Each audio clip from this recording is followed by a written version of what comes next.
Hello दोस्तों, स्वागत है आपका चैनल पे। आइए दोस्तों, आज जोमेटो की एनालिसिस करते हैं। और वीकली का टाइम फ्रेम मैंने खोला हुआ है। और देखो, चार्ट को अगर हम ध्यान से देखते हैं वीकली के टाइम फ्रेम को, तो हमें क्या दिख रहा है कि क्लियर कट एक डाउन ट्रेंड चला हुआ है। लेकिन अभी ये जो बॉटम सीन लगाया है, इस बॉटम लगाने के बाद में जो करंट की जो यहाँ पे जो सिनेरियोज बन रहे हैं, इस सिनेरियोज को ध्यान से अगर हम रीड करते हैं ना, प्रेजेंटेशन को ध्यान से समझते हैं, तो क्या है कि चार्ट हमें शो कर रहा है कि जो वीकली का टाइम फ्रेम के अंदर जो डाउन ट्रेंड जो चला हुआ आ रहा था, ये ट्रेंड अभी शिफ्ट होकर अप ट्रेंड की तरफ चल सकता है। वो कैसे? कि देखो, लास्ट टाइम जब इसने यहाँ पे ये बॉटम लगाया था, तो बॉटम लगाने के बाद एक हाई दिया। हाई लगाने के बाद में एक अपर साइड से इस लास्ट ब्रेक डाउन लेवल के आसपास से रिजेक्शन आया, और रिजेक्शन आने के बाद में ये 2 से 3 वीक एक रेंज के अंदर प्राइस ट्रेड कर रही थी। और देखो, उस टाइम पे क्या था कि उस टाइम पे ट्रेंड जो था वो डाउन ट्रेंड ही था। और एक ही डाउन ट्रेंड के अंदर ये रेंज बनी हुई थी, तो इसमें क्या था कि हमारे 70 से 80% चांस यही थे कि ये रेंज को डाउन साइड के अंदर ब्रेक करे। ठीक है ना? और वही हमारे पास हुआ चार्ट के अंदर कि डाउन साइड के अंदर इसने ब्रेक किया। लेकिन अभी इसने क्या किया कि इसने देखो, बॉटम लगाने के बाद में एक अपर साइड से कि ये लास्ट जो हमारे पास ये जो ब्रेकडाउन लेवल था, इस ब्रेकडाउन लेवल से एक थोड़ा सा सेल ऑफ आया। जिस सेल ऑफ के चलते देखो 1 2 3 ये 3 वीक के जो कैंडल बने हैं ना, अगर इन कैंडल को ध्यान से देखते हैं ना, तो देखो इन कैंडल का जो लो है ना, लो वो लो ब्रेक हुआ।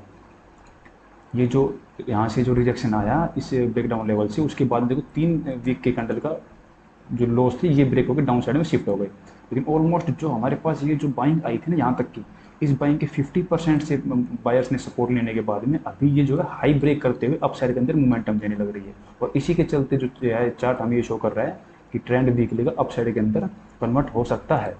आइए डेली के टाइम फ्रेम पे चलते हैं, इंट्राडे की एनालिसिस करेंगे। और इसमें देखो, एक लॉन्ग टर्म की इन्वेस्टमेंट बहुत अच्छी बन रही है, लॉन्ग टर्म की एनालिसिस। पर लेकिन उसके लिए हमारी कंडीशंस रहेगी कि उसको क्या, उसके लिए क्या करना पड़ेगा कि इसको डेली के टाइम फ्रेम एक कैंडल 70 के ऊपर इसको क्लोज करनी पड़ेगी, तो ही हमारी कंडीशन बनेगी।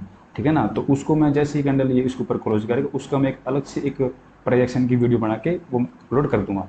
ठीक है? लेकिन अभी देखो डेली के टाइम फ्रेम को अगर ध्यान से देखते हैं, तो जहाँ से इसने ये जो ट्रेंड लाइन चल रही थी, इस ट्रेंड लाइन के बाद में देखो एक भी कैंडल इस ट्रेंड लाइन के पास में क्लोज नहीं हुई है। जाती है रिजेक्शन लेके डाउन हो जाती है, जाती है रिजेक्शन लेके डाउन हो जाती है। लेकिन करंट सिनेरियो की अगर बात करते हैं ना, तो हमें 65.45 पे क्लोजिंग मिली, और साथ साथ में इस ट्रेंड लाइन के ऊपर में क्लोज हमें मिली है। ठीक है ना?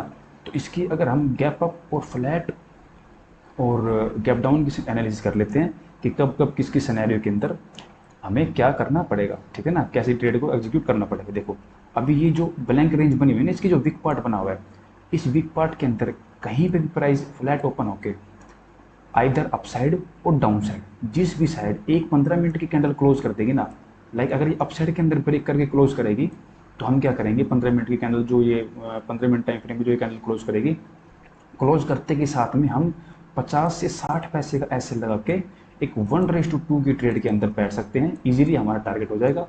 लेकिन अगर यही रेंज अगर डाउन साइड के अंदर ब्रेक हो रही है, क्योंकि चांसेस के बन रहे हैं कि डाउन साइड में भी ये रेंज को ब्रेक कर दे, जैसे ही डाउन साइड में ब्रेक करेगी, इस सिनेरियो के अंदर जो हमारी क्वांटिटीज रहेगी वो हाफ रहेगी। और साथ ही साथ में हमें एक चीज़ को और भी ध्यान में रखना है कि जो हमारे पास जो डाउन साइड का जो मोमेंटम रहेगा, वो हमारे पास स्लो रहेगा।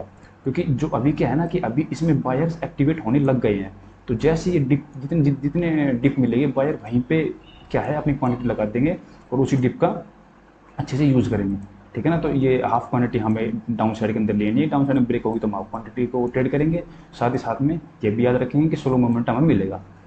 और अगर ये लगा लो कि ये जो हाई लगाया आज का 66.60 का जो हाई लगाया, अगर इस हाई के ऊपर अगर कल की ओपनिंग हो जाती है, तो जस्ट हम आज की क्लोजिंग जो कि 65.45 की जो क्लोजिंग है, इसी क्लोजिंग का एसएल लगा के हम 1:2 की ट्रेड में बैठ सकते हैं। इजीली हमारी जो है चार्ट हमें जो ट्रेड का टारगेट है वो इजीली दिला देगा।